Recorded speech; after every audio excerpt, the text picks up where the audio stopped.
Back to info fun. मैं जीत। मेरा नाम शरद। और आज हम आपके सामने एक बहुत इंपॉर्टेंट टॉपिक लेके आए हैं जो कि है इंडियन एजुकेशन सिस्टम। तो मैं आपसे पूछना चाहता हूँ, ये इंडियन एजुकेशन सिस्टम, जो मॉडर्न इंडियन एजुकेशन सिस्टम जो है, उसकी शुरुआत कब हुई? देखिए शरद, मैं आपको बताऊं, हमारा जो ये मॉडर्न एजुकेशन सिस्टम है, क्यों हुई?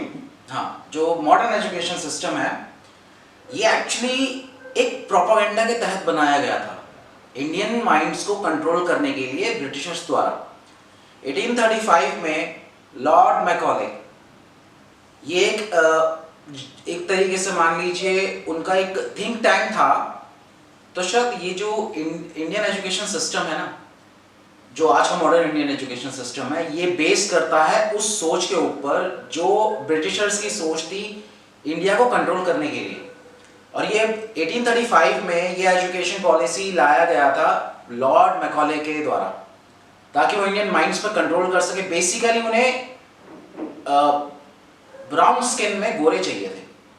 हाँ, तो मैं आपको ये जो थे लॉर्ड मैकॉले, ये थे हिस्टोरियन, अच्छा, और ब्रिटिश पार्लियामेंटेरियन। ओके, तो ये उनके मंत्री वगैरह मंत्री थे, मतलब इंडिया के you can say first education minister. हाँ, कह सकते हो, उस टाइम पे, ब्रिटिश राज के टाइम पे। ठीक है। तो ये क्या था, ये इन्होंने पहले पूरा इंडिया घूमा। ओके, जो इनकी स्टेटमेंट है, मैं आपको I am quoting from the statement he gave in British parliament, ठीक है, कि इन्होंने इंडिया घूमा, वहां देखा, तो इनको पता चला कि इंडिया को कंट्रोल करना इतना आसान नहीं है। आप गरीब को कंट्रोल कर सकते हो, आप अनएजुकेटेड पर्सन को कंट्रोल कर सकते हो, लेकिन इसके मुताबिक इंडिया वाज 96% एजुकेटेड। हाँ, मतलब इन देयर ओन टर्म्स, मतलब हमारे अपना जो एजुकेशन सिस्टम था, जो एंशिएंट इंडिया से चला आ रहा है, गुरुकुल, साइंस, मेडिसिन, आयुर्वेद वगैरह, योगा वगैरह सारा मिला के, हम उसके अकॉर्डिंग 95% हम इंडिया जो था लिटरेट था। हाँ, ठीक है, 96%, 96 to 97% साउथ में, okay, और 93% नॉर्दर्न पार्ट्स ऑफ इंडिया। ये इसकी लॉर्ड मैकॉले की खुद के कोट्स हैं, खुद के कोर्ट्स हैं ब्रिटिश पार्लियामेंट में। ठीक है। तो और इसने तब ये एक बात कही थी कि अगर हमें इंडिया को कंट्रोल करना और रूल करना है लंबे टाइम तक, तो सबसे पहले हमने इनका एजुकेशन सिस्टम चेंज करना होगा, हमें इनकी एजुकेशन पॉलिसी बदलनी होगी, इनको क्या पढ़ाना है, क्या नहीं पढ़ाना है, क्या इनका सिलेबस रहेगा, वो सब हम डिसाइड करेंगे। और इंग्लिश इन्होंने इंट्रोड्यूस करी इंडिया में उस वक्त फॉर्मली मतलब पढ़ाने के लिए स्कूल्स वगैरह खोल के, जो अपने सिस्टम के, जो आज के आप स्कूल्स और कॉलेजेस की जो निज़ाम कह लो या जो रूल्स एंड रेगुलेशंस है ना, ये वहीं से डराइव होते हैं, जो आज के स्कूल्स में आप देखते हो। School word was also coined bye Lord Macaulay, obviously. हाँ, उन्हीं का, इंडिया में तो गुरुकुल चलते थे ना, हाँ, उन्हीं का शब्द है स्कूल भी, ठीक है। तो आप ये बेसिकली कहना चाह रहे हो कि जो हमारा आज का सिस्टम है ये उन कॉलोनियल्स का था जो हमारे ऊपर रूल करना चाहते थे। आपके मतलब लगा लीजिए मास्टर्स का सिस्टम था ये। आप स्लेव थे, ये मास्टर्स थे, और आज भी आप एक तरीके से वही कर रहे हो। अब आप लोग पूछोगे कि इस सिस्टम में प्रॉब्लम क्या है, ये तो हमें इंग्लिश पढ़ाते हैं, साइंस पढ़ाते हैं, सब कुछ पढ़ाते हैं, प्रॉब्लम क्या है? प्रॉब्लम की जड़ यहां से शुरू होती है। सोचिए जरा कि 130 करोड़ का देश है, कितने साइंटिस्ट, कितने वर्ल्ड क्लास साइंटिस्ट हम जनरेट कर पा रहे हैं? बेसिकली आप लगा लीजिए 5 लाख इंजीनियर साल भर के निकलते हैं, ज्यादा। India is the second largest producer of engineers, लेकिन इनोवेशन में कहां है इंडिया? 80th पोजीशन पे इनोवेशन। अब देखिए इंजीनियर वही है ना, डिग्री कर लो, एक डिग्री चाहिए, और थ्योरी रट्टाफिकेशन चल रहा है, प्रैक्टिकल नॉलेज है नहीं, कुछ नई चीज बना नहीं सकते हैं आप। मतलब ये लगा लीजिए ए कंडक्टर से बी कंडक्टर पे तार भी जोड़नी है, वो डायग्राम में जोड़ी जा रही है। हाँ, प्रैक्टिकली नहीं जोड़ा के दिखा रहे हैं। समस्या यही है, मेन समस्या ये है कि हमें थियोरेटिकल नॉलेज दे दी गई है, लेकिन हमें प्रैक्टिकल नहीं दिया जा रहा है। गुरुकुल्स में क्या होता था, जैसे आपने पहले महाभारत और रामायण में देखा होगा, गुरुकुल्स में उसमें भी दिखाते हैं, टीवी सीरियलों में भी, कि प्रैक्टिकल दिया जाता था, प्रैक्टिकल करवा के दिखाया जाता था जी। वो ओपन एरिया में गुरुकुल होते थे। वो पुरानी इमेजेस अगर आप लेके चले तो वही ओपन एरिया में गुरु हैं, वो सब बता रहे हैं। जैसे मैंने शायद देखा था कुछ पिक्चर पुरानी, जो चित्रकार बनाते थे उनमें से, कि एक गुरु हैं, वो पेड़ के नीचे बैठे हैं और वो आयुर्वेद सिखा रहे थे, मेडिसिन प्लांट तोड़ के वहीं पर ही, कि बेटा ये ऐसे बनती हैं। तो मतलब प्रैक्टिकल नॉलेज जो आप कह रहे हो, practical knowledge is the most important knowledge. और इनोवेशन करने के लिए अब हमें क्या करा गया है, एक सिलेबस में बाउंड कर दिया गया है कि फर्स्ट से सेकंड 10 तक ये सिलेबस रहेगा, इससे बाहर ना आपको जानने की जरूरत है ना आप पूछो। एग्जाम में यही आएंगे, एग्जाम में यही आएगा।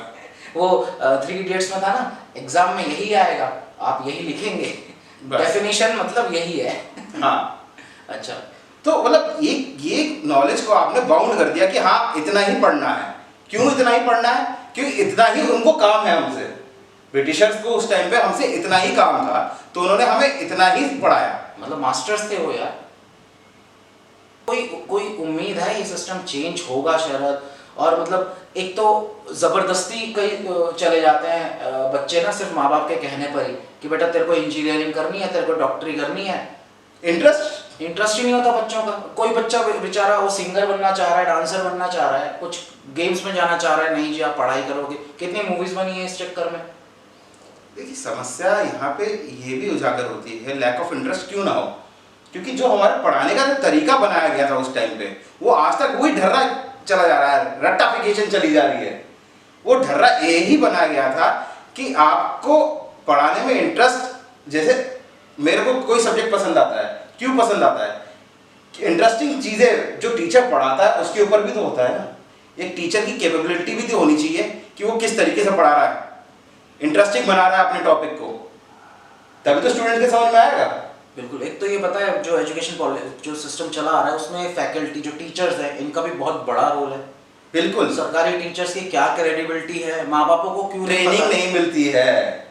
और एक तो हमारे जो जैसे पेरेंट्स होते हैं, मैं अगर अपने टाइम की बात करूं तो उनको भी उस टाइम पे ये इतना कीन मतलब इंटरेस्ट नहीं था कि टीचर कौन है, कितना पढ़ा है, क्या उसका तरीका है। मैं तो कहता हूँ कि हफ्ते में एक दिन तो माँ बापों को साथ में क्लास में बैठ जाना चाहिए था कि टीचर पढ़ा कैसे रहा है, जरा यही देख लें हम। आज की डेट में लोग ये आपके हाई फाई स्कूल्स जितने होते हैं जिनकी फीस लाखों में होती है, हाँ लाखों में होती है, उनके ऊपर क्यों जाना चाह रहे हैं? क्योंकि उनके टीचर्स को ट्रेन किया जाता है, वो अपने टीचर्स को लाखों की सैलरी देते हैं, उनको ट्रेन किया जाता है कि आप इस तरीके से पढ़ाइए, आप इस तरीके से पढ़ाइए। सिलेबस वही है लेकिन पढ़ाने का तरीका थोड़ा सा अलग हो जाता है। बिल्कुल। ये चेंजेस आ रहे हैं इसमें, लेकिन ये चेंजेस सफिशिएंट नहीं है हमारे लिए। We are the India is the youngest country in the world right now. 18 साल से कम बच्चे हमारे यहाँ सबसे ज्यादा हैं दुनिया में। तो उनके लिए हम क्या कर सकते हैं, क्या करना चाहिए? वही है ना कि प्रैक्टिकल नॉलेज, ठीक है, इंटरेस्ट के हिसाब से उनकी क्लासेस होनी चाहिए, ज़्यादा उन पे होमवर्क जैसा बर्डन ना हो, समझ रहे? अभी ये नया पॉलिसी आया था 2020 का गवर्नमेंट का, उसके बारे में कुछ बताओ शरद। ये एक बहुत ही बड़ा स्टेप है इस प्रॉब्लम को एड्रेस करने के लिए। आपको ट्रेनिंग, सबसे पहले इसमें बताया गया कि जो टीचर्स हैं उनको ट्रेनिंग दी जाएगी। बिल्कुल। देखिए ये थोड़ा लंबा प्रोसेस है लेकिन स्टार्ट तो है ना, स्टार्ट तो लिया कम से कम गवर्नमेंट ने। इसमें आपका सिलेबस, आपके सिलेबस में बहुत सारी चीजें हैं, पोट्री, म्यूजिक, आर्ट्स और बहुत सारी चीजें हाँ, अब जो इंक्लूड करी गई है 6th क्लास से। कोडिंग वोडिंग तो ये चलिए होता रहेगा, लेकिन बहुत सारी नई चीजें भी इंक्लूड करी गई हैं। मतलब जो अभी जो नई पॉलिसी आ रही है उसमें ये सब है ना, जैसे एक्स्ट्रा जिसे बोलते हैं आपका वोकेशनल कोर्सेज होते हैं, जो अगर किसी बच्चे को कारपेंटरिंग या प्लम्बिंग या मतलब ये सब चीज़ें जो नीश, मतलब ये जो स्किल सेट्स हैं ये भी सिखाए जाएंगे। हाँ ये भी साथ में सिखाए जाएंगे। बिल्कुल। अब आप मुझे एक छोटी सी बात बताइए, जब आप और मैं 11th 12th में थे, क्या हम साइंस के साथ साथ कॉमर्स के सब्जेक्ट ले सकते थे? नहीं, लेकिन अगर मैं जैसे अगर मैं बताऊं, मैं कॉमर्स से मैंने किया है, पर हिस्ट्री और ज्योग्राफी में भी मुझे बहुत इंटरेस्ट था, लेकिन वो कॉमर्स में नहीं ले सकता, वो आर्ट्स में था। अब ये चीज़ बहुत अच्छी करी है। अगर मैं जैसे स्टूडेंट हूँ, मेरे पास मैथ्स है, साइंस के सब्जेक्ट्स हैं और मेरे को हिस्ट्री में पसंद है हिस्ट्री, तो मैं हिस्ट्री भी अपना एक मेन सब्जेक्ट चूज कर सकता हूँ। हाँ, मतलब अब ये सिस्टम, ये स्ट्रीम वाला ना, कॉमर्स आर्ट्स, ये सिस्टम नहीं रहेगा नए वाले में। अब ये है कि जैसे अगर कोई बच्चा है, उसे बायोलॉजी पसंद है, वो बायोलॉजी ले सकता है साइंस से, उसे बिजनेस स्टडीज करनी है और अगर उसे हिस्ट्री पढ़नी है तो ये सब वो इकट्ठा ले सकता है। हाँ, एक पूल बना सकता है उतने सब्जेक्ट का अपना। ओके। तो ये एजुकेशन पॉलिसी बहुत अच्छी है, लेकिन एक चीज़ मैं और करवाना चाहता हूँ इसमें, कि हम इसमें सिलेबस जो हमारा चलता आ रहा है उसे थोड़ा सा चेंज करें, अपग्रेड करें। बिल्कुल इनोवेशंस पे हमें ध्यान देना चाहिए। शरद, सिलेबस भी ये वही है ना जो अंग्रेजों के टाइम से थ्योरीज चली आ रही हैं उल्टी सीधी। आर्यन इन्वेजन थ्योरी है, और पता नहीं क्या ये इंडस वैली सिविलाइजेशन जो है वो हमारा वैदिक सिविलाइजेशन से अलग था। ये सब जो थ्योरीज चली आ रही हैं, तो ये भी एक तरीके से वही था, मास्टर्स को स्लेव को कंट्रोल करना। ये भी आपका जो आर्यन इन्वेजन थ्योरी की बात कर रहे हैं, ये भी मैक्स मुलर ने इंट्रोड्यूस करी थी 1853 में। क्यों? इंडिया को डिवाइड करने के लिए, नॉर्थ और साउथ को डिवाइड करने के लिए। तो यही सब है, मतलब आपका सिलेबस में भी बहुत झोल माल हो रखा है। और हिस्ट्री तो आपकी एकदम खत्म कर रखी है इंडिया की। हिस्ट्री तो आप देखिए, साथ में हमें जो पढ़ाई जाती है हमारे कोर्सेज में, वो हिस्ट्री एकदम डैमेज हो रखी है। हिस्ट्री के अलावा भी और भी बहुत सारी सब्जेक्ट्स हैं जो ब्रिटिश एजुकेशन सिस्टम ने खराब की। जैसे अगर हम बायोलॉजी की बात करते हैं, बायोलॉजी पढ़ते हैं, तो हम उसे हमारे आयुर्वेदिक के हिसाब से क्यों नहीं पढ़ते? आप इंग्लिश को इतनी ज़्यादा इंपॉर्टेंस क्यों दी जाती है? आप अपनी मदर टंग में क्यों नहीं पहले पढ़ते? इंग्लिश एज अ लैंग्वेज पढ़नी चाहिए, नॉट एज अ मीडियम, मेरे हिसाब से। नहीं, बिल्कुल आप सही कह रहे हैं, क्योंकि आपकी जो मदर टंग है उसमें ज़्यादा अच्छे से समझेंगे, उसमें इंसान ज़्यादा अच्छे, बच्चा जो है उसमें ज़्यादा अच्छी तरह से समझ में आएगा, और उसको वो बाद में इंग्लिश में ट्रांसलेट कर लेगा। अगर चीज़ें सब चेंज करने के लिए गवर्नमेंट ये नई पॉलिसी भी लाई है। कुछ चीज़ों में ठीक है, कुछ चीज़ों में मैं एग्री नहीं करता, पर हम उसके बारे में कभी और डिस्कस करेंगे नई पॉलिसी के बारे में। तो आपको क्या लगता है फ्यूचर कैसा रहेगा इन सब चीज़ों के हिसाब से? फिर सिलेबस भी चेंज होना है, सिस्टम भी चेंज होना है। देखिए, बहुत अच्छी बात है ये आपने मैं एक चीज़ ये कहता हूँ कि पेपरों पे ये चीज़ें बहुत अच्छी लग रही है, लेकिन इम्प्लीमेंटेशन कैसा होता है ये उस पर डिपेंड करता है। आने वाले 2-3 साल में देखेंगे हम। बिल्कुल, इम्प्लीमेंटेशन हो जाएगा इस पर फुली, तो मैं बता रहा हूँ बहुत चीज़ें इस देश में बदल जाएंगी। ठीक है शरद, तो इन्हीं सब और हमारी नई एजुकेशन पॉलिसी के लिए भी हम वीडियो ज़रूर जल्दी लाएंगे आपके लिए, और कोई अगर इस पर कोई अपडेट आता है तो हम आपसे ज़रूर शेयर करेंगे। प्लीज़ हमारे वीडियो को लाइक करें, शेयर करें, सब्सक्राइब करें। Thank you and take care.